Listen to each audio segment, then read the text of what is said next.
organizations. Google, 3M, Intuit, and actually many more. These are ones that I've read about most in the press. They do this. This is a demonstration they of have the same process. Wirecast. I think 3M did it before Google, but Google's the one that's known for it. It's the 20% time. You heard of the 20% time? Okay. All the engineers at Google, they've changed this, but originally all the engineers at Google, 80% of their time they have to spend on the Google core business. That's what's in their job descriptions. They're working on that. 20% of their time, 1 day a week, they get to experiment. Okay, the principle here is experimentation. They can work on any project they want. They don't need to get approval. It doesn't have to come from a list. Anything they want. Now it has to be supportive of Google, right? It can't be learning to play the guitar. They're not going to do that. But creating this container for experimentation means that while there, and then flashback several years ago, Google was originally, if you remember, a search engine company and a search engine and advertising company only. Someone, an engineer at Google, started working on Gmail, started working on an email platform for Google. Now, if they had asked approval from the managers would have said no because they're not in that business. This is a demonstration of Wirecast. That's what internet service providers do. That's what AOL does. How could we compete with them, right? You've got mail. So we don't do that. So we couldn't get approval on that. But they had the room to experiment. They could try it, and iteratively they learned that it had potential. Eventually they got behind it as an organization, and now it's a huge part of their profits. 3M did the same thing before Google did it. I've heard really impressive stories at Intuit about how employees in India used it to actually change and address the problem of farmer suicide in India while making money for the company. This is a demonstration of Wirecast. That's innovation. That's new things. That's the same kind of agility. That's creating new products before someone has the brilliant idea at the top that it's a good new product. But you have to create these containers for experimentation. So, again, take a step back. Strauss and Howe are arguing that we are in the middle of a huge transition period, not just like a generational thing like the millennials are new and different. This happens every 20 years. No, every 4 generations, every 80 to 100 years, there's a huge change where something ends, an era ends, and a new era begins. Say you got nothing to hide. You secret life. You'll never be Manhattan. Authenticity and truth. This is a demonstration of Wirecast. And personal development.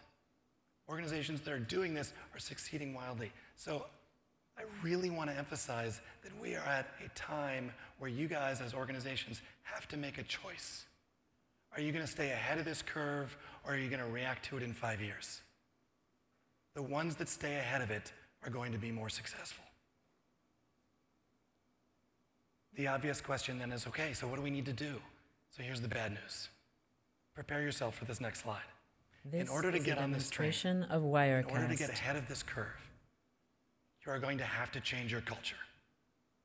Now, I know that some of you guys are working on it. I know that some of you guys are using this technology to actually work on culture issues. But you can't get to this next level using the culture that you inherited.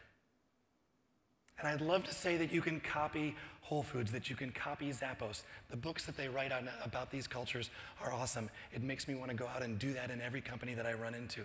But you can't copy a culture. This is a demonstration of Wirecast. And Intuit, they built those cultures. They built them from the ground up. They put those principles in at the beginning. You guys, maybe you did, but maybe you didn't. The cultures that you have are probably developed accidentally. They developed organically, so they inherited this mechanical approach. You're going to have to roll up your sleeves, wade in knee deep, start changing behaviors, changing processes, using different language. It's going to be a lot of work. Right? I don't want to sugarcoat this. This is a demonstration of Wirecast. This is work you know how to do. This is work we've been doing. We've been creating our cultures for the last 10 years in every organization that you're in. We just haven't been doing it with intention.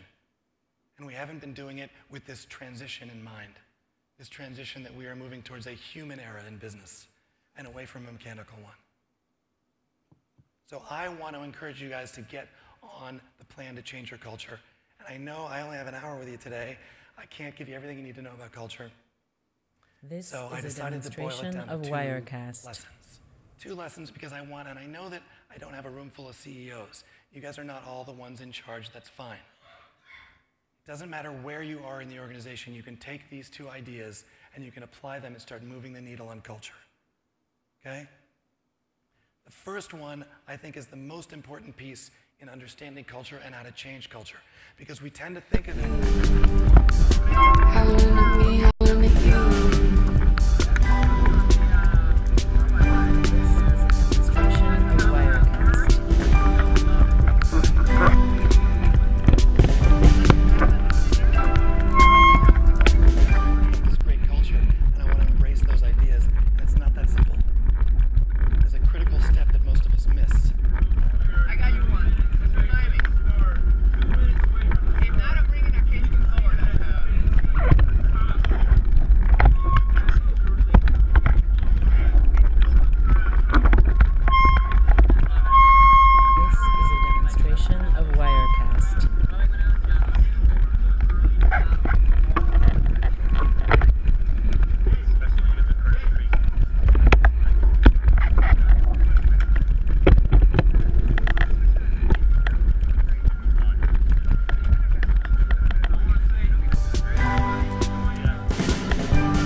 Street